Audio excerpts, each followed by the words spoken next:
Eu queria começar agradecendo a presença de todo mundo. Para quem não me conhece, eu sou o Matheus Collin, sou roteirista, produtor e um dos coordenadores aqui do programa Histórias que Viajam. Eu coordeno esse programa junto com a Roberta Miller, minha parceira aí, roteirista também, produtora. E esse ano a gente está chegando na terceira edição do Histórias que Viajam. A gente fez 2022, 2023 e agora estamos chegando na terceira edição, é o terceiro ano do laboratório. A cada ano a gente seleciona 5 projetos de longa-metragem de ficção, né, de autores brasileiros, para poder passar por uma sessão de alguns meses de consultoria para desenvolver esses projetos com foco no mercado internacional. Então, tendo feito 2 edições, significa que 10 projetos já passaram pelo programa e foram desenvolvidos, receberam consultorias, treinamento de pitching, podcast, material de divulgação que a gente faz para ajudar os autores lá no Ventana, e também a experiência da viagem, né? Então, o Histórias que Viajam, ele tem como foco essa parte de roteiro, mas uma perna muito importante desse programa, é a gente levar os autores roteiristas para um evento internacional, né? Não é todo mundo que tem essa oportunidade de ir nos eventos, e a gente acha que é muito importante essa experiência de você sair um pouco do escritório, especialmente os roteiristas. A gente às vezes fica muito escrevendo no quarto, em casa, no escritório. Esse contato com o mundo real, com o mercado, ele é bem produtivo, até para a gente poder desenvolver melhor as nossas histórias, né? Nas 2 edições que a gente teve no Ventana Sur, né, em 2022 e em 2023, a gente teve projetos do Histórias que Viajam que foram premiados lá, né? Então, o Histórias que Viajam participa do Ventana Sur dentro de uma sessão do Ventana chamada É o Princípio del Filme, que foi criada pelo Martin Salinas, que está aqui com a gente hoje, e vai ter uma fala muito legal mais daqui a pouco. Esse ano a gente tem uma novidade, que além dos 5 projetos brasileiros que a gente faz tradicionalmente, esse ano a gente também vai receber 2 projetos uruguaios. Então, agora a gente está também fazendo esse caminho de volta, né? Então, a gente pega os brasileiros para levar para lá e também vamos pegar os uruguaios para passar aqui pela nossa consultoria brasileira também. Esse ano, um recadinho rápido também a respeito das inscrições. Esse ano foi muito interessante, a gente teve um aumento bem grande nas inscrições, né, comparando com os outros anos. A gente recebeu mais de 40 projetos, e por causa disso a gente ainda está nesse processo de triar todo mundo e fazer a seleção. Por causa disso, a gente vai divulgar o resultado sairia hoje, mas a gente vai precisar postergar para amanhã, porque não deu tempo da gente terminar todas as seleções. Então a gente fecha isso amanhã e publica o resultado dos 5 selecionados lá no site do Histórias que Viajam e também no Instagram. Para quem quer conhecer um pouco mais o programa, como funciona, a gente tem o nosso site, e lá no site também tem os projetos, todos os projetos que já participaram do Histórias que Viajam. Então vocês vão poder conhecer os autores, conhecer as sinopses e também ouvir o podcast que a gente grava com todos os autores, né? Então está lá disponível para vocês, historiasqueviajam.arte.br. Então, terminando aqui os meus recados iniciais, eu queria chamar agora a representante da SPCine, a Marina, que ela é coordenadora do setor de formação. Então, a SPCine está com a gente desde o começo nesse projeto, desde 2022, são nossos apoiadores. Então, eu queria dar muito boas-vindas para a Marina e passar a fala para ela aqui. Obrigada, Matheus. Boa noite a todos que estão acompanhando aqui com a gente.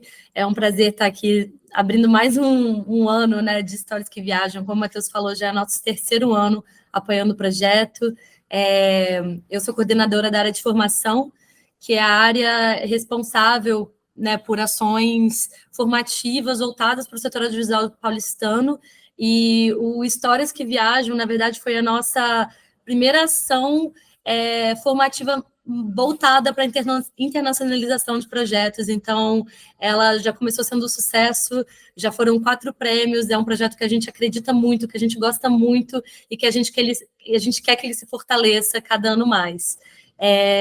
Além de tudo, todos os talentos que passam pelo Histórias também ingressam na nossa rede afirmativa que a gente tem na SPCine também, que é um projeto que fez 1 ano esse ano, e a gente também tem, enfim, todo o intuito de crescer cada vez mais.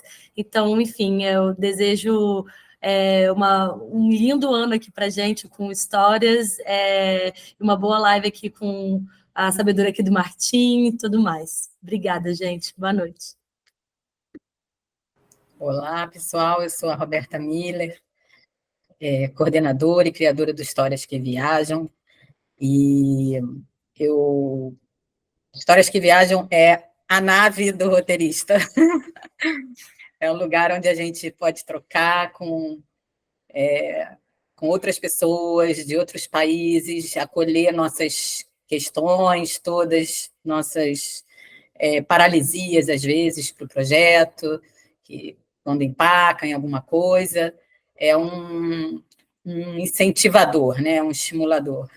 E por isso que a gente também resolveu inovar, não só esse ano trazendo 2 projetos do Uruguai para o programa, que já era um desejo anterior nosso, mas também com essa abertura que está convidando outras pessoas, que é um lançamento da terceira edição aberta para as pessoas assistirem, e aí é com grande orgulho que eu convido o meu amigo e grande cineasta Martim Salinas para apresentar esse painel sobre coprodução internacional, a autoria, né, na coprodução internacional.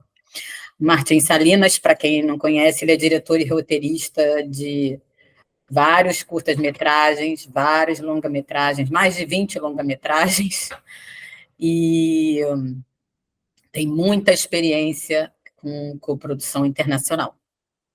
Martim, bem-vindo. Você que sempre nos recebeu maravilhosamente bem. O Martim também é parceiro pela luta dos direitos dos roteiristas. Então, isso também nos une. Bem-vindo, Martín. Gracias, Roberta. Estoy bien, ¿no? Se me escucha, ¿verdad? Sí. Bueno, muchísimas gracias. Voy a hablar en español porque no hay modo de que hable. Yo soy Argenmex, argentino-mexicano, no como Martín Aliaga. No, me tocaron otros 2 países. Y entonces hablo mexicano y hablo argentino.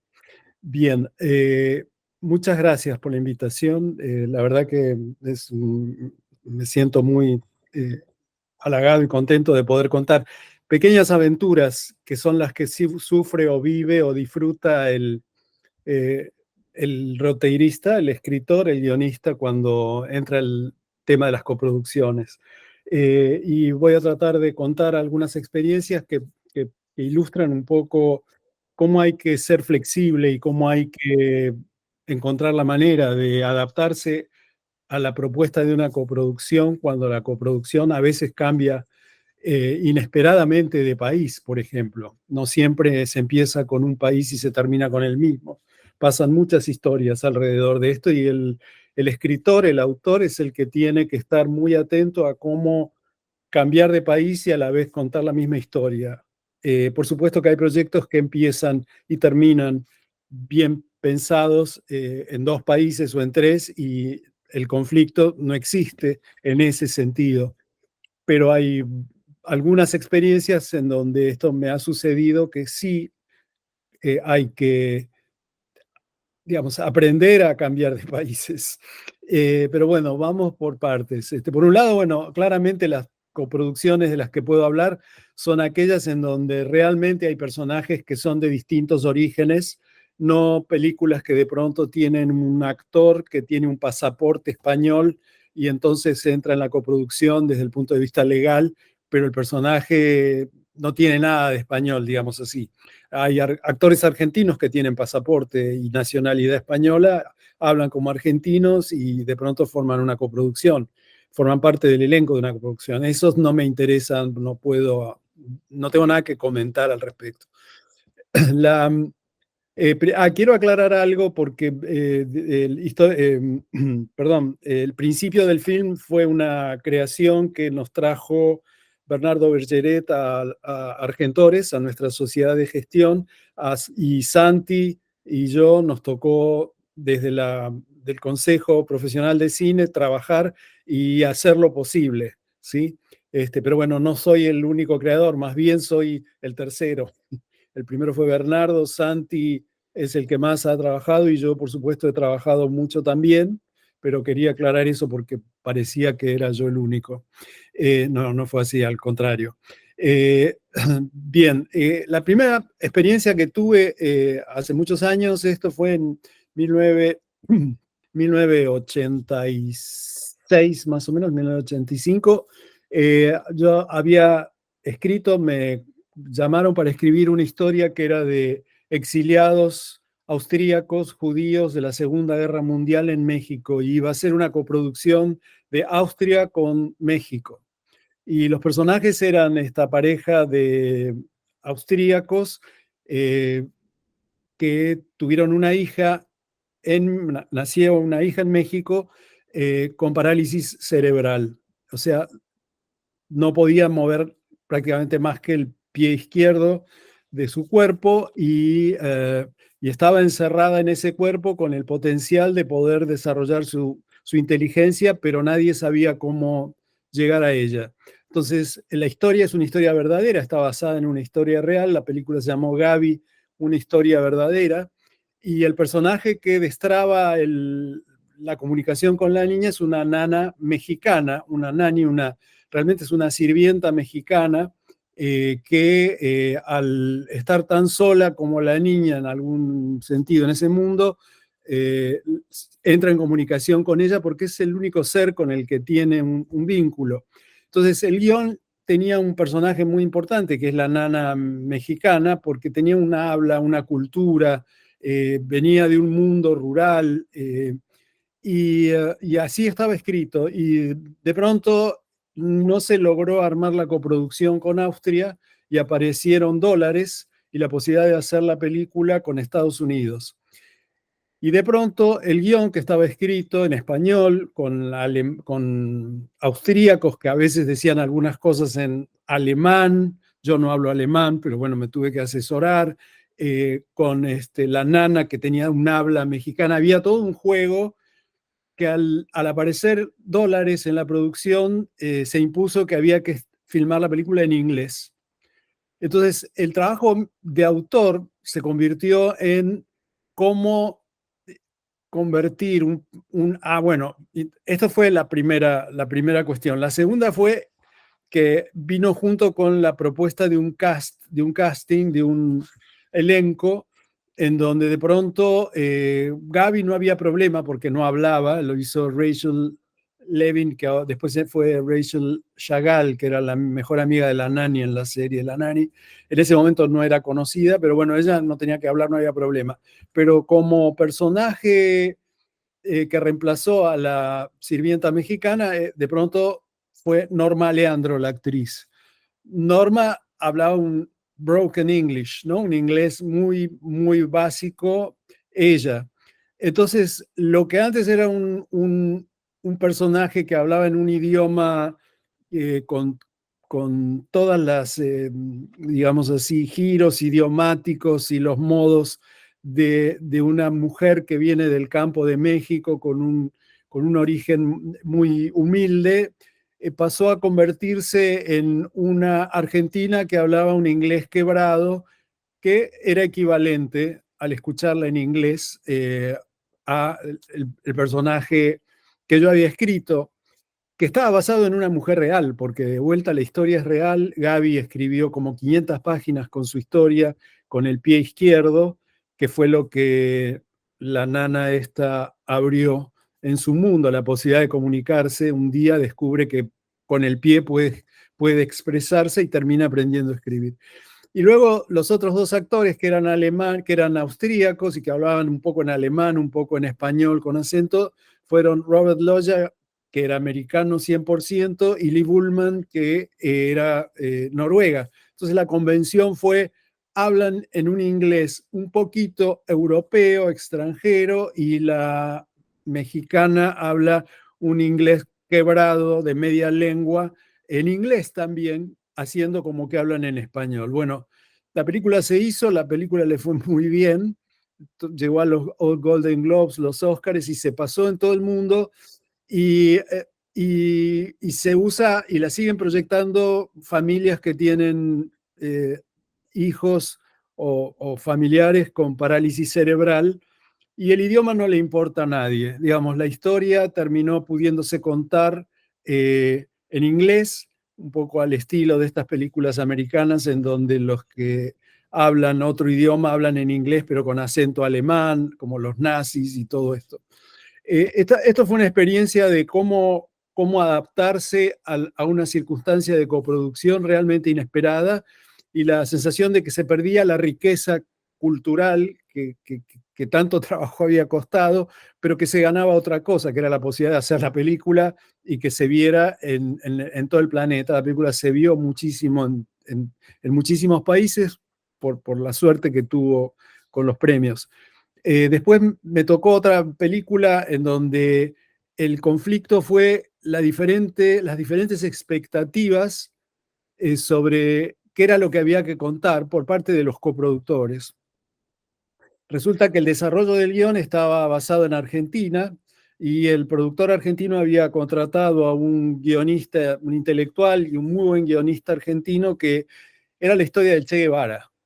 Entonces él escribió un Che Guevara desde una mirada más, si se quiere, crítica, y sobre todo con un enfoque un poco psicologista, bastante argentino en algún sentido. Es alguien que yo respeto mucho, no lo voy a nombrar acá, ya falleció, pero el guión yo lo leí, me pareció interesantísimo también, y me dijo, no, mira, me dice el productor, a 2 meses de empezar el rodaje, Cuba y España no quieren un Che Guevara con una mirada un poco psicologista.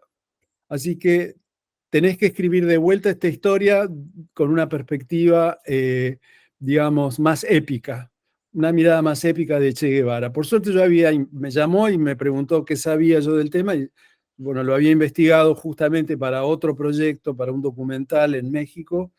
Entonces pude empezar a trabajar de inmediato, pero hubo que cambiar toda la historia.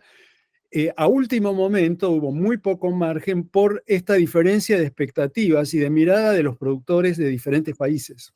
Es decir, el error aquí y el conflicto fue que no había habido una instancia en donde ellos se pusieran de acuerdo sobre qué historia, qué se iba a contar para lo del Che. Y como en Latinoamérica hay veces que el dinero aparece y hay que hacer la película e incluso hay que escribir el guión mientras ya se está preparando, sin mucho margen, bueno, les pasó esto, fue un accidente, ahí quedó la película. Yo prefiero no opinar sobre el resultado, pero bueno, fue una experiencia de ese tipo en donde en la coproducción los 3 países, o los países que intervienen, obviamente tienen que tener una unidad de mirada cultural, idiosincrática, con lo que se hace.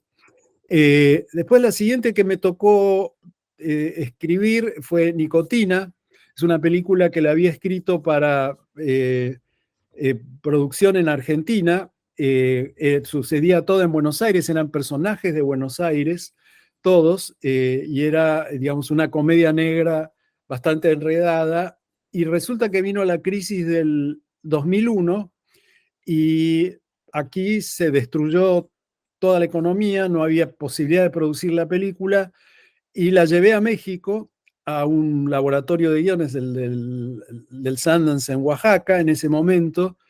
Me admitieron la película para ver qué podía hacer yo, la llevé a ver qué les parecía en México, y entonces se armó una coproducción de México, España y Argentina. Lo que tuve que hacer es una adaptación a la cultura urbana de la Ciudad de México, porque estaba escrito para la cultura urbana e idiosincrasia de la ciudad de Buenos Aires, que tienen algunas cosas en común, pero también unas cuantas diferencias, aunque las diferencias descubrí que tenían que ver más con el habla que con el contenido y el sentido de la historia. Pero me pasó que, por ejemplo, yo había escrito un personaje que era para que lo hiciera y estaba hablado Ulises Dumont, un actor argentino que en ese momento andaba por los 50 y tantos años, que me encantaba, que era un hombre de 55 años, que iba a ser un señor que espiaba a su vecina por un agujero en la pared y le controlaba la vida y estaba enamorado, en fin, y le interceptaba la correspondencia. Y resulta que en México no les pareció, no vieron, les parecía que realmente tenía que ser una película que apuntara a un sector más juvenil en algún sentido, cosa que era una buena idea, y cambiamos a Ulises Dumont por Diego Luna, que tenía 24 años en ese momento, y se volvió un computer nerd que escucha, que espía con una camarita oculta y le controla la vida a la vecina. Pero después tuve que convertir un barbero, un peluquero mexicano, argentino mejor dicho, que tienen todo un estilo, en uno mexicano. Hubo que inventar un personaje argentino en México para que fuera un ampón, un sicario que trabajaba con un ampón o sicario mexicano y traficantes de todo tipo de cosas, drogas y demás. Todo esto fue la manera en que el proyecto pudo realizarse, y al final se coprodujo con España, México y Argentina, y de España vino una actriz española para ser la vecina que era espiada, porque podía ser de cualquier nacionalidad, podía haber sido rusa, pero bueno, se le hizo española, y entonces tuve que hacer la adaptación al habla de España. No fue complicado para nada, pero bueno, de vuelta, la coproducción exigió esto. Luego me tocó una película que escribí y dirigí, que se llamó Ni un hombre más, se llamaba Guiso de iguana originalmente, y resulta que se iba a hacer, en principio yo la quería hacer en México, estaba escrita para la frontera de México con Estados Unidos. Pero bueno, se complicó y de pronto vi la posibilidad de presentarla al Instituto de Cine como ópera prima. Gané el concurso y entonces cambié de frontera. Y el cambio de frontera implicó incluir a Brasil. Incluía a Brasil, Eloísa Resende estaba interesada en ser coproductora, tenía la coproducción de aquí, y presentamos el proyecto al instituto, y resulta que Eloísa no pudo armar la parte brasilera. Estábamos ya con poco tiempo, con poco presupuesto, y entonces los personajes que iban a ser brasileños que venían, que cruzaban la frontera, los convertí en personajes argentinos que venían desde Buenos Aires. Y, por ejemplo, tenía una actriz que hablaba portugués, entonces hice que sí, ya la había hecho el casting, que pudiera viajar desde Curitiba, porque le inventé una historia para que estuviera en Curitiba. O sea, de vuelta, hubo que hacer adaptaciones para cambiar de frontera, y finalmente tampoco tuve a Brasil, pero quedó Brasil presente a través de personajes argentinos que venían de Brasil. Y los que eran de Brasil desaparecieron para ser reemplazados por personajes, no actores. Los personajes cambiaron de identidad. Me pasó luego de escribir una serie que se llamó Llámame Francisco, Chiamatemi Francesco, que la produjo Mediaset de Italia, sobre el Papa Francisco. Y aquí el problema que había era que tenían un guión, estaban a 3 meses de iniciar el rodaje, pero lo habían escrito guionistas italianos que no entendían nada de Argentina, no entendían nada del peronismo y no entendían nada de lo que le había pasado al personaje principal de la serie. Entonces, no es que no eran buenos, sino que el proyecto no funcionaba. Entonces, me contrataron, empecé desde cero el guión con el director, que es italiano, y yo pude contar la historia desde la Argentina, que es de donde transcurría la mayor parte de la historia, porque no había manera de que en Argentina alguien aprobara un guión como el que habían escrito quienes no eran argentinos y tal vez no conocían tanto la historia, pero sobre todo la mirada cultural y entender desde adentro cómo es un país. No se puede escribir desde otro país si uno no tiene un conocimiento profundo y no investiga realmente, sobre todo en este caso, que es un personaje de la vida real que está vivo y que tiene una historia muy intensa en la Argentina. Bueno, ese era un problema de una coproducción que finalmente fue producción única de Mediaset. Al final la producción argentina fue solo un servicio de coproducción, pero cuando me llamaron era una coproducción. Y de vuelta, tenían una coproducción con una mirada que no estaba funcionando. Luego me tocaron 2 proyectos en donde estaba todo muy bien organizado y planeado, y la verdad que no tengo mucho que comentar, pero que también fueron coproducciones, que fue Mi Mundial, en donde había un personaje de Brasil que lo hizo Ronnie Vilela, que era un agente de jugadores de Brasil, era muy verosímil que fuera a Uruguay a buscar un jugador joven para ver si se lo llevaba a Brasil.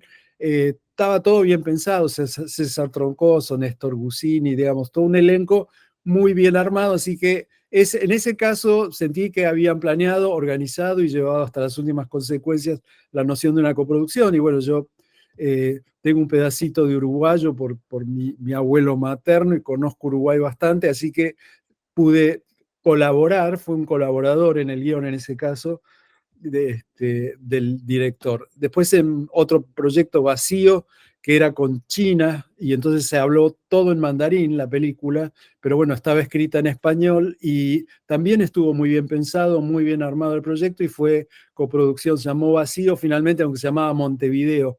Fue coproducción con Uruguay, Ecuador y China nunca entró porque era demasiado barata la película. Pero también ese estuvo bien planteado, así que ahí tampoco tengo nada. Es la película que dirigí en 2023, que sí tiene una trayectoria y una historia que arranca, tengo esa y después otra más que las que estoy terminando ahora de escribir y viendo cómo se arma, pero en este caso se llamó Lunáticos la película, aunque el título original fue Salud Mental. La primera versión la escribí eh, casi al final de la guerra de Irak. Estaba pensada para 3 directores y Berta Navarro, la productora mexicana, y que estaba, digamos, con la que siempre me veía por los laboratorios de guión y demás, se interesó y me dijo, vamos a hacerla con 3 directores, porque eran 3 historias que giraban alrededor de consecuencias de la guerra de Irak en 3 países del mundo, que eran en ese momento Madrid, Londres y Nueva York. Bueno, empezó a tratar de armar el proyecto con Guillermo del Toro, que era su socio, digamos, su paraguas en el proyecto, y se empezó a hablar de la posibilidad de que, bueno, se interesó Mediaset, se interesó Telecinco, empezaron a hablar de un presupuesto de 5 millones de euros, yo no lo podía creer, era maravilloso, y vino la crisis financiera del 2008 y quedó todo desordenado. Se cayó el proyecto, entonces Berta me dijo, ok, vamos a hacer que en vez de la guerra de Irak, ahora el punto en común sea la crisis financiera que acaba de voltearnos el proyecto. Entonces tomamos la crisis financiera y el problema era que quería tener 3 directores diferentes, latinoamericanos, y que la historia transcurriera en Madrid, Londres y Nueva York, y los personajes tenían que ser personajes latinoamericanos en el primer mundo y las consecuencias de la crisis financiera en sus vidas. Entonces tuve que reescribir desde ese lugar la misma historia, las mismas situaciones, básicamente, pero los personajes tenían otros patrones culturales que los que yo había escrito. En Madrid estaba Juan Carlos Fresnadillo, que estaba empezando a dirigir cine de terror en Londres. Para Londres estaba Rodrigo García, que quería ser uno de las 3 historias. Y en Nueva York circularon varios nombres que nunca se pudo armar. Y nunca se pudo armar porque 3 directores al mismo tiempo y por el tipo de directores que Berta buscaba eran imposibles de juntar. Siempre había uno que se caía y que no podía.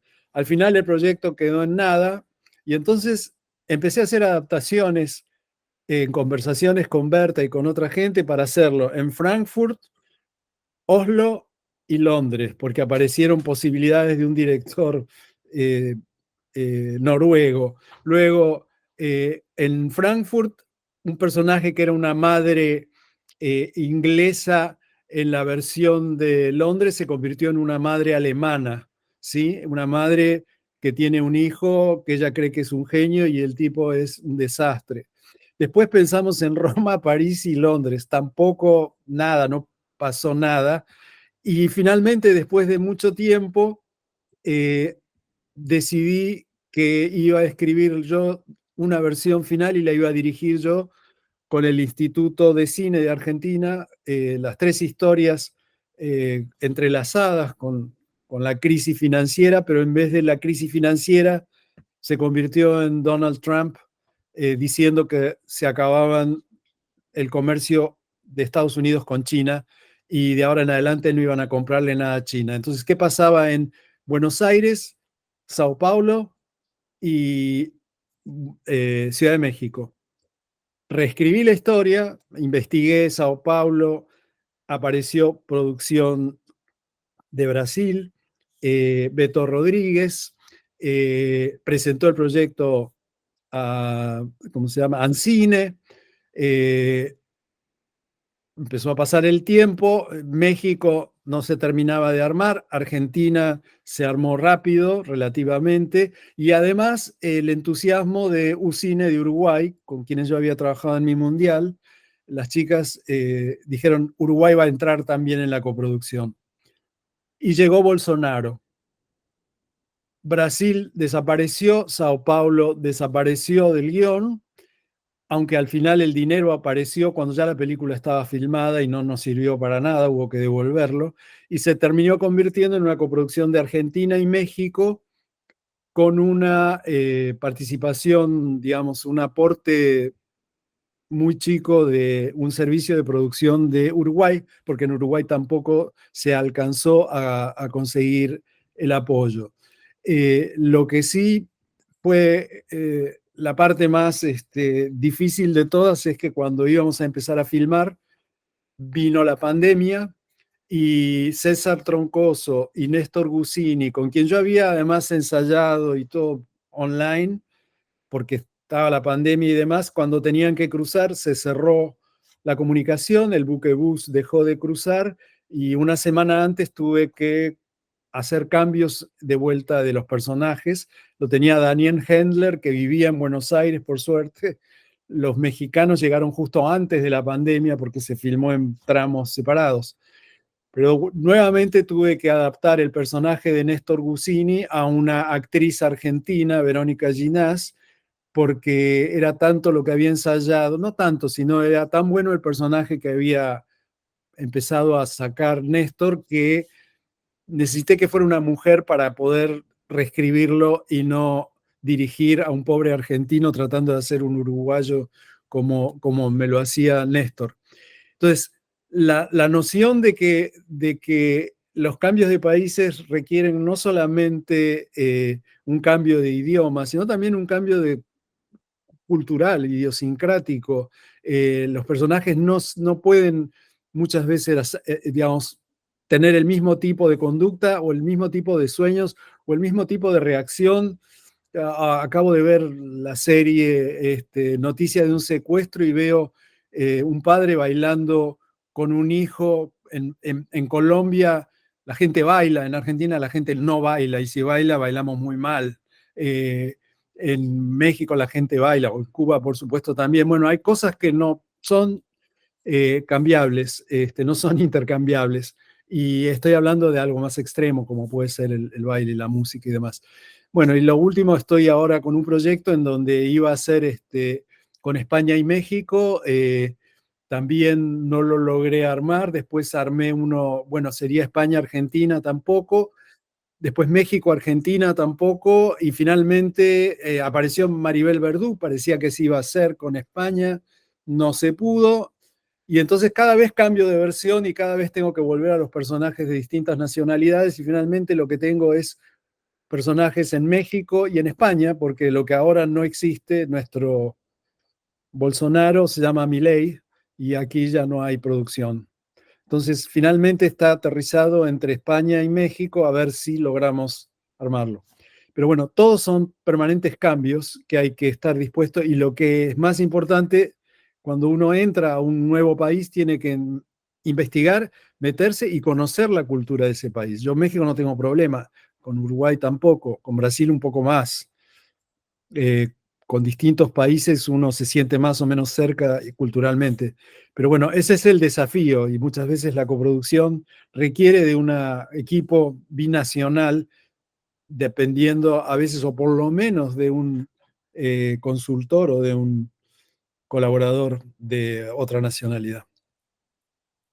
Bueno, estas son las experiencias para contar. Yo no sé si sirvan, pero creo que a los autores, a los escritores, a los guionistas les puede servir tener en cuenta que hay que estar muy abiertos y muy dispuestos a adaptarse a la realidad, que es la única manera a veces que las películas se puedan hacer.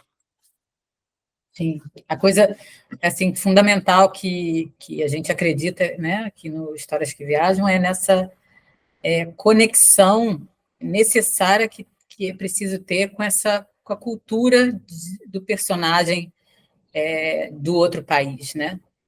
Isso é importante. A gente tem no nosso continente muitas coisas em comum com os vários países, embora a gente não fale, os brasileiros, né, falem pouco espanhol, tem essa barreira da língua, mas nós temos muitas coisas em comum. Mas, mesmo assim, tem as suas características, como você deu o exemplo de dançar, né? Aqui também a gente dança muito bem. Na Argentina a gente sabe que não, né? Então, são essas coisas, desse aprofundamento, a importância disso, né? Te agradeço muito, Martim, por isso e também por eu ter a oportunidade de ler algumas versões desse último roteiro aí que ele está contando a La história. cocinera infiel. Cozinheira Infiel. Muito bem, obrigada. Si algo sale mal, voy a buscar por Brasil también. Legal, gente. Obrigado, Martim, pela sua fala, por compartilhar um pouco a experiência aí. E só reforçar que é isso que a Roberta comentou, que o Martim disse na fala dele, que para esses projetos de coprodução internacional, o roteirista precisa estar muito atento aos países que estão se envolvendo na produção e para poder fazer essas alterações de uma maneira que você não descaracterize nem o seu filme, nem a mensagem principal do seu filme e também que você represente da maneira adequada os personagens dos outros países, né? Então, isso acho que é o grande desafio, realmente. E é o motivo da existência do Histórias que Viajam, né? Essa é a nossa missão. A nossa missão. E aí a gente faz o Histórias que Viajam realmente com muito foco nisso, né? Todas as consultorias que a gente passa pelo programa com os nossos consultores que estão aqui presentes, os autores recebem esse tipo de feedback, tanto na parte de estrutura de um roteiro normal, como seria para qualquer tipo de filme, quanto na questão de como que você está inserindo a coprodução nessa história. Alguns projetos, eles parecem, quando a gente vê, né, Roberta, quando a gente vê na seleção, tem alguns projetos que eles parecem que nascem para coprodução. A pessoa escreve já com uma ideia muito, muito direcionada de como que vai ter um personagem estrangeiro ali. E esses realmente, quando vem do início, quando a coisa vem pensada do começo, o resultado é sempre melhor, né? Então a gente procura um pouco, durante as consultorias, direcionar os autores para isso também. Maravilha. Eu queria agora abrir espaço para o Márcio Migliorisi, para ele fazer a fala dele. O Márcio é diretor de Assuntos Internacionais da Agência Uruguaia do Cinema e Audiovisual, a ACAL. Para quem não sabe, o Ventana Sur este ano vai ser realizado no Uruguai, em Montevidéu, com a colaboração da ACAL. Então, o Márcio está aqui para falar um pouco dessa história para a gente também. Ele dirige a estratégia internacional de promoção e posicionamento da indústria audiovisual uruguaia. Ele tem um forte interesse nas regulamentações que impactam nos projetos cinematográficos e é designado como consultor para representar o Uruguai na Conferência Ibero-Americana de Autoridades Audiovisuais, a CAASE, e também no Fundo Ibermídia. O Márcio, ele é diretor criativo com mais de 20 anos de experiência, trabalhou com grandes agências e com grandes marcas em toda a América Latina e nos Estados Unidos. Então, Márcio, muito bem-vindo, a palavra está com você. Bueno, muchísimas gracias. Es un gran gusto estar aquí con ustedes. Como ven, voy a hablar español. Intentaré divagar para que se entienda. Si no, cualquier cosa me dicen. Y la verdad es un placer poder estar compartiendo, ¿no?, esta conversación. Un gusto escuchar a Martín, todas las experiencias que contaba. Y muy agradecidos y también celebrando Historias que Viajan y esta posibilidad del intercambio de los proyectos ahora uruguayos que se van a integrar y después de lo que será la visita a Ventana Sur. Por otro lado, hablar de coproducción se puede hablar desde distintos lados, distintas miradas, ¿no? Hay muchas dimensiones. Y miren, por ejemplo, que ahora Ventana Sur es una coproducción en sí, ¿no?, que va a ser posible gracias a este esfuerzo conjunto de varias partes, y que al final es para servir a un público, en cierta forma, que es de toda Latinoamérica. Entonces, un poquito eso de lo que nos habla, y aquí al principio les había hablado de ciertos principios que nos guían en Uruguay en relación a la coproducción, y después les voy a comentar Uruguay cómo entiende la coproducción y desde dónde se para e intenta acompañar los proyectos. Y estos principios es que la coproducción para nosotros es tan simplemente, y esto Martín lo mencionaba, pero solo para subrayar, lo que es el encuentro. Aquí podrían ser historias que viajan y que se encuentran, ¿no?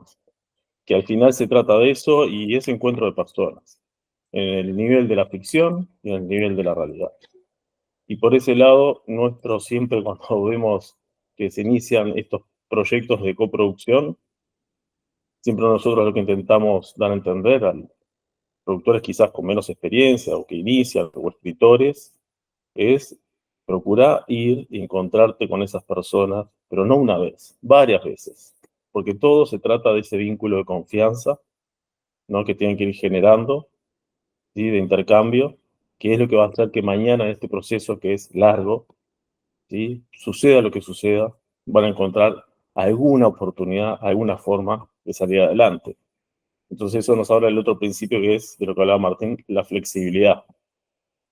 Nosotros como un país más pequeño que Argentina y que Brasil, ese sentido de buscar el encuentro y la flexibilidad es algo que además lo tenemos como algo propio, si no, no existiríamos como tales. Entonces, por ese lado también lo llevamos a la coproducción, que es desde donde Uruguay ha generado sus cines. Digo, teniendo menores recursos, siempre ha sido desde la posibilidad de encontrarse con otros, de tener esa flexibilidad, de intercambiar, encontrar puntos de encuentro, de entendimiento y llevar adelante los proyectos.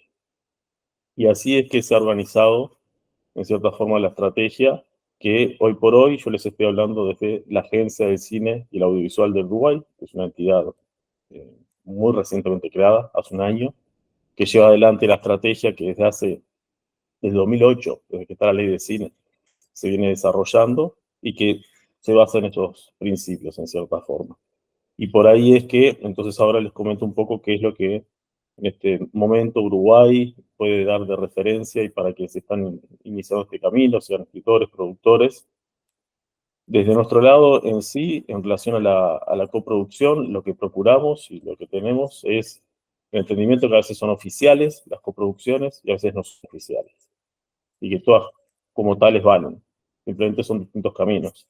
Las oficiales que están dentro de un marco, ¿sí? De un acuerdo de repente de coproducción, sí, que puede ser bilateral o puede ser un marco más amplio. Uruguay tiene un acuerdo, por ejemplo, de coproducción con España, que es bilateral, porque hay asuntos puntuales, pero también tiene un acuerdo paraguas a través de la CASI, que son 22 países de Iberoamérica más Italia.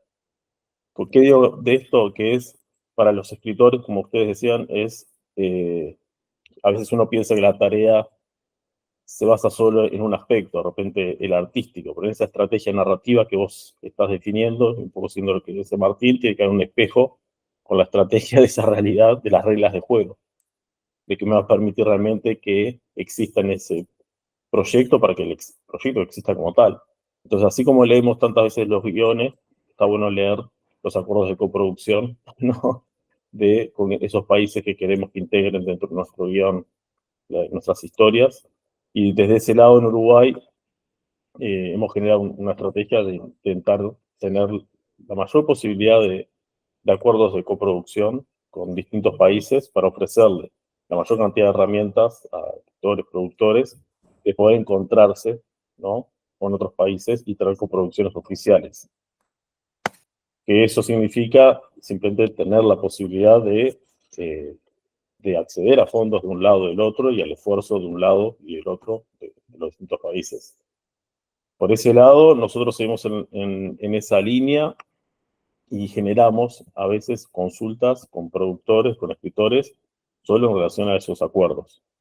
Eso es interesante, vuelve a lo mismo, tener interés por la escritura, pero también por la lectura, no solo de la parte artística, sino de todo otro, que son las reglas de juego. Cuanto antes sepa las reglas de juego, más fácil va a ser escribir ese guión, de cierta forma. Eso en relación a los acuerdos. Después también, desde Uruguay un poquito, procuramos, y acá viene otra sugerencia también, en relación a los fondos, ¿sí?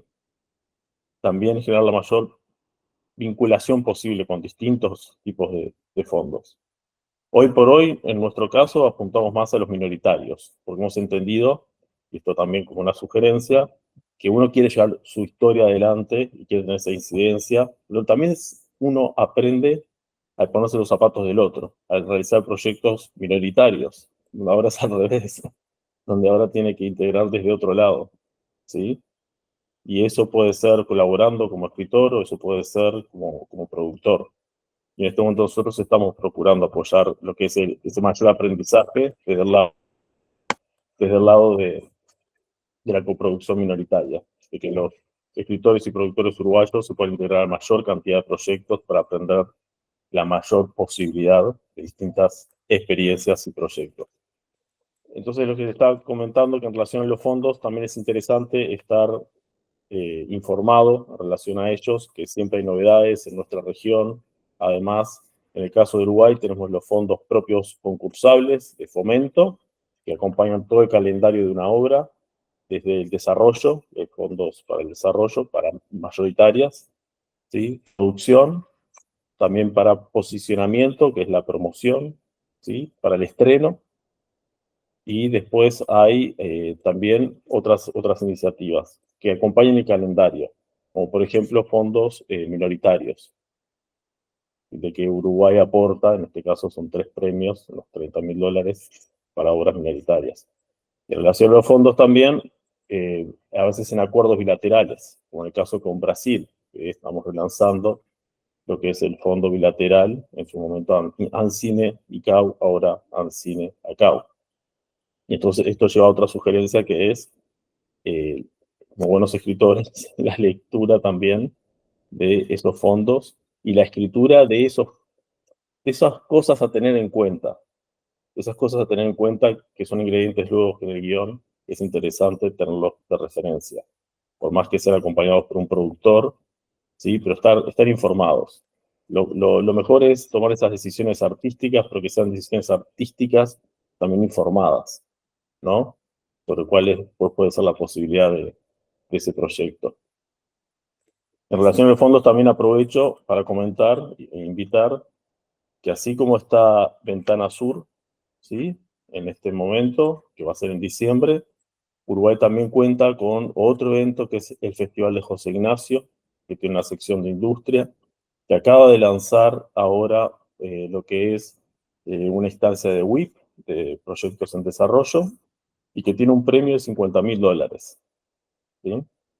Que creemos que es hoy por hoy uno de los proyectos, uno de los premios más interesantes que hay quizás en Latinoamérica. Pero son proyectos en desarrollo con miras a la coproducción, ¿sí? Está este premio de $50.000, esto es el Festival de José Ignacio, y esto es en enero de 2025, ¿sí?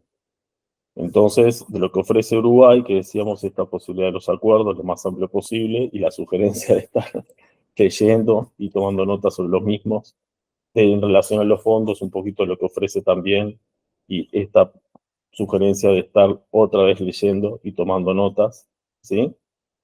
Y después también de lo que ofrece Uruguay, también va una sugerencia por ahí, es nosotros procuramos acompañar la coproducción desde la formación también, y siempre hablando desde la Agencia de Cine del Uruguay, la ACAU.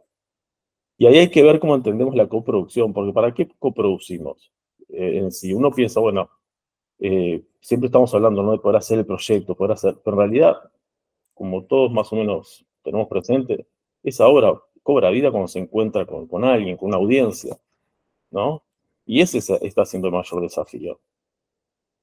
¿Sí? Tú querés escribir y querés salir de repente de ese escritorio donde imaginaste todo este mundo y que llegue a alguien y toque esa sensibilidad y se genere esa cadena de reacciones, de emociones, y para eso es el tema de la distribución.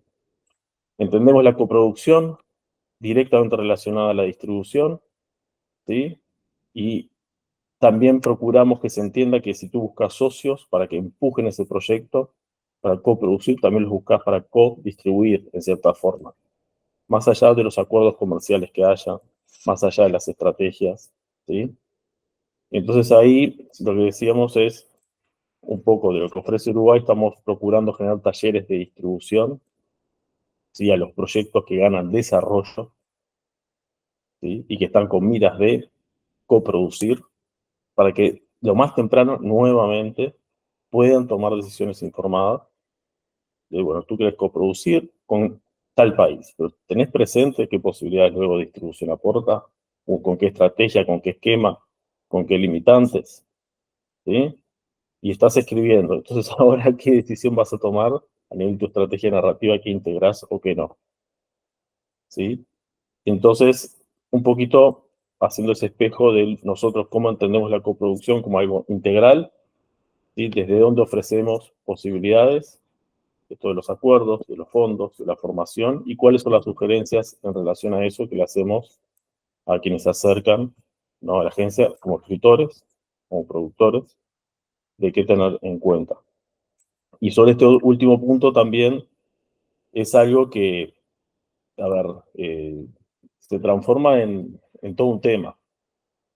El tema bueno, de la distribución en sí y después un poco lo que decía Martín, hasta dónde esa flexibilidad pro esa distribución ayuda o atenta contra esa obra que tenía una integridad. Y ahí hay toda una discusión que en este momento estamos procurando ver hasta qué punto es acompañar lo que son las posibilidades de distribución y hasta qué punto a veces hay obras que tienen determinado público, que a veces es natural que sea más de nicho o que sea con una sensibilidad que es con que toque a dos o tres, y está bien, es para esos dos o tres. Pero esa es toda una discusión en cierta forma y que se está dando y que nos parece interesante tenerlo. Para darle espacio, que es lo que procuramos siempre, a todas las expresiones y las posibilidades. Desde aquellas que buscan esa masividad o hasta aquellas que quieren tocar esas tres, ¿no? Sensibilidades que es necesario que estén presentes. Eso un poquito en general sobre la coproducción y después lo otro, como ya saben, más que bienvenidos a Ventana Sur, ¿no? Que será nuevamente, como decimos, un espacio que ya de por sí nace en esta edición en Uruguay de la coproducción y que esperemos que genere posibilidades de lo mismo para todos los que participen. Y también como cierre simplemente y referencia, la coproducción, y esto me lo decía un amigo y es un poquito capaz que ya he escuchado, pero dice, vos no generás una relación, un vínculo por conveniencia que sabes además que tiene que durar unos 4 años, ¿no? Un matrimonio por conveniencia en el tiempo no se aguanta. Una amistad así, donde uno te putea, te dice unas cosas, después te abraza, es parte de, porque hay por debajo algo que te mantiene, ¿sí? Que por más que se generen distancias, es ese chicle que te trae de vuelta. Entonces, eso es otra cosa. Matrimonios de conveniencia en la coproducción no van muy lejos, son más dolor de cabeza. A veces son necesarios, en un aspecto, como me decía otro amigo, pero no es como la fórmula, que esa es otra de las cosas y sugerencias que siempre procuramos compartir desde la agencia, porque bueno, pues si no sean situaciones que son más dolores de cabeza y que terminan desvirtuando a veces la obra. A veces vemos situaciones, y esto como cierre, referencias, como de querer coproducir con X país y vemos asimetrías totales entre los socios, que ya de por sí va a ser muy difícil, porque en eso que se está planteando, ya desde el guión, y se ve y se empieza a hacer un breakdown de qué va a un país, qué va a otro, la asimetría está dada porque en ese país quizás todo es mucho más caro, es un país europeo que una escena en un baño cuesta lo que el resto del guión, ¿no? Y ahí ya se dan situaciones y negociaciones que empieza a desvirtuar eso y empieza a aparecer eso de que quizás era un matrimonio por conveniencia, pero ya mal pensado desde un principio. Entonces, también otra sugerencia es, para buscar esos vínculos y esos encuentros, quizás es empezar por lo más cercano. Acá somos varios países similares, pero diferentes también, y eso da una diversidad. Entonces, como una última sugerencia es buscar esa coproducción con un poquito los hermanos vecinos, donde hay esas cuestiones orgánicas, esas cuestiones que de por sí van a ser más propias, idiosincrasia compartida, que le da una solidez, una base, una relación fuerte, para después sí integrar a otro posible tercero, quizás pero es un poquito en general.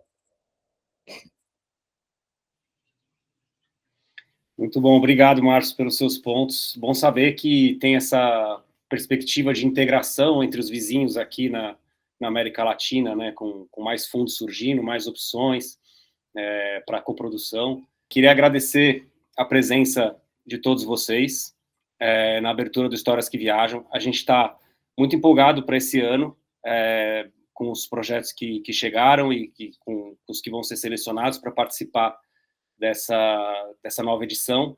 E estamos muito ansiosos para conhecer, eu especialmente, porque eu não conheço o Uruguai, eu conheço só uma cidade do Uruguai, que é Colônia. E estou ansioso para conhecer Montevidéu e também participar um pouco do festival e dessa aventura com os autores aí que a gente faz todos os anos. Então, queria agradecer muito a presença do Márcio, da ACAL, do Martim Aliaga e de todos os nossos consultores que estão aqui presentes também. Martim Salinas. Desculpa. Martim O Aliaga. Martim Aliaga. O Santos Fernandes. André Antunes. Raíssa. É isso aí, estamos todos aqui. Muito obrigado a todos vocês que estiveram aqui com a gente, que estão entrando de novo com a gente nesse ano, na terceira edição de Histórias que Viajam. E vem muito mais por aí, tá só começando, né? Vamos em frente.